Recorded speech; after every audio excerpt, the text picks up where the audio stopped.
Of all the great new Pixel 10 phones, the Pixel 10 Pro XL is my top pick thanks to its incredible display, longer battery life and increased storage capacity. It has all the amazing features you'll find on the Pixel 10 Pro but with more room to get things done and have fun. I see room for improvements, but the Pixel 10 Pro XL is the most satisfying, refined Android phone you can buy today. The Google Pixel 10 Pro XL is the Pixel phone to buy this year. The Pixel 10 Pro can match the Pro XL on the most important features, but the benefits of the larger display, along with a couple of features that are simply better on the XL device, make the Pixel 10 Pro XL my favorite of the new Pixel family, and the phone I would recommend first but not last.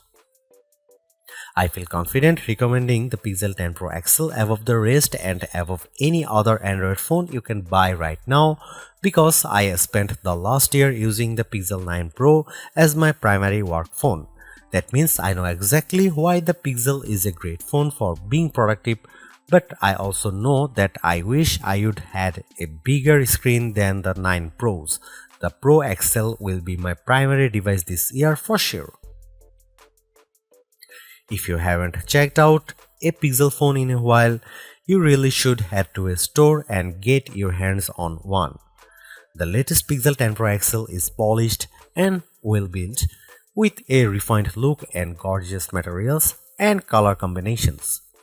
It's a much nicer looking phone than the latest iPhone 16 Pro Max, and it delivers on a number of features Apple hasn't been able to match. Google's AI features are the most advanced on any smartphone and often most unobtrusive. The newest AI features like Magic Q and the live translation don't feel pushy or overblown, and they don't produce embarrassing or useless results. Google is pushing AI into the background as a silent helper where it should be. Of course, all of the new Pixel 10 series phones have Google's advanced new AI features like the live translator that not only converts your language into another tongue, it also speaks with a voice that sounds remarkably like yours. That may sound alarming from a privacy viewpoint, but Google says this processing happens on the Pixel 10 Pro XL and not on a distant cloud computer, so your conversations and your voice should be safe. So what makes the Pixel 10 Pro XL so special, the best of the Pixel 10 bunch? First of all, Google's Pixel displays, so-called Super Actua displays, are among the best you will see on any smartphone. These screens are bright and colorful and very sharp. When the screen is this good, I want as much screen as I can get, so I prefer having the larger XL display at 6.8 inches. It's 0.5 inches bigger diagonally than the Pixel 10's display, and that equals 13 square centimeters of extra screen space. The Pixel 10 Pro XL also has the largest battery of all the new Pixel phones, and that equates to the longest battery life, both in my real-world testing and our battery rundown test. It wasn't a massive difference. The Pixel 10 Pro XL only lasted an hour longer than the Pixel 10, still every bit helps. The Pixel 10 Pro XL also charges faster than any other Pixel 10 device, whether you are charging wirelessly or with a USB-C cord. If you have a 45-watt charger, the Pixel 10 Pro XL can charge that fast compared to the 30-watt charging on the other two Pixel 10 phones. The Pixel 10 Pro XL can also use faster wireless charging. Again, it's not a huge difference, but every detail matters. The biggest benefit for me is the combination of Google's winning Super Actua display with the Pixel 10 Pro XL cameras. If I am taking serious photos, I want the biggest viewfinder possible to get the right shot. The extra screen space on the Pro XL phones felt like a big advantage, and if photography is important to you, I'd recommend the Pro XL phone first. The Pixel 10 Pro has the exact same camera specs, but having the bigger Pro XL display helped me to take better shots. Are there other benefits to the Pro XL? Well, not really. It isn't any faster than the Pixel 10 Pro or even than the Pixel 10. In our benchmark tests, the extra RAM in the Pro models didn't seem to make much difference. Pixel phones still disappoint if you only care about the numbers. I don't rely on benchmarks, though the Pixel 10 Pro XL was satisfying and quick in almost every task. There was some lag on the camera, but most of other features, including the latest AI helpers, ran smoothly with no delays. Google has another winner with the Pixel 10 Pro XL and the whole Pixel 10 family. Between the premium design, the excellent software, and the advanced AI features, this is a phone that iPhone fans should seriously consider, and Galaxy owners should envy. I'll be keeping this phone close by, snapped to my MagSafe charging stand until an even better Pixel comes along. The Pixel 10 Pro XL and the Pixel 10 Pro have identical camera lenses and sensors, but I am calling the Pro XL the better camera phone because of the larger display and longer battery life. Both of those attributes are features that camera buyers look for, and they make a difference when shooting the pixels. The photos I got from the Pixel 10 Pro XL were fantastic, perhaps the best I have seen on any camera phone. The Pixel 10 Pro XL took photos with very accurate colors and plenty of details at every focal range. For night photography, it was no contest.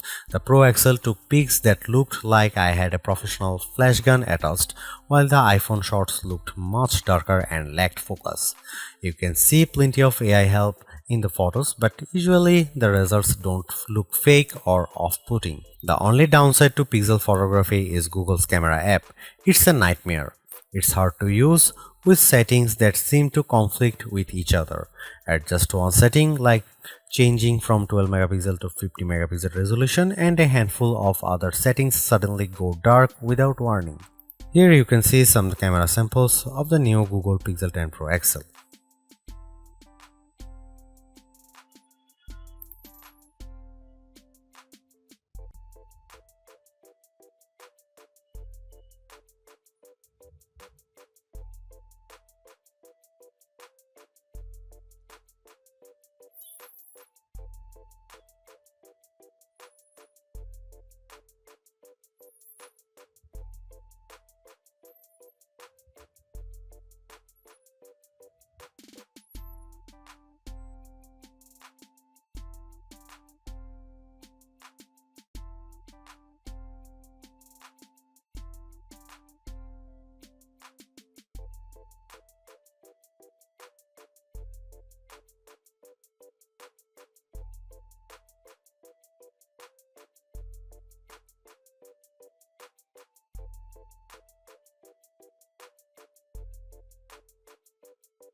Google's made a few but effective upgrades to the Pixel 10 Pro XL. It's a masterclass in efficiency, changing and improving just enough to stay almost the top of the pack in the most areas. The display's brightness is unmatched, and the camera's ultra-wide perhaps aside offer a balanced natural look that I can see a lot of people liking. It's unfortunate the Pixel 10 series is still the lowest powered of the flagship phones on sale today and lags behind its main rivals on battery efficiency. Hopefully, access to Google's latest AI tools makes up for that for anyone who decides to take the plunge, although perhaps give it a couple of months if this is your primary reason. Hopefully by then the seemingly incomplete Magic Q and the preview version of the camera coach will have been made whole. The Galaxy S25 Ultra may still be a better pick for you if you want more power and power efficiency from your phone. The Pixel 10 Pro may also be a better fit than the XL considering you only sacrifice display size and battery life for a cheaper phone that's otherwise just as capable as its large sibling. But the Pixel 10 Pro XL is the most capable of competitive of Google's latest batch of phones. If you are buying a phone right now and want best-in-class software combined with top-tier hardware, this Pixel is probably the one to pick.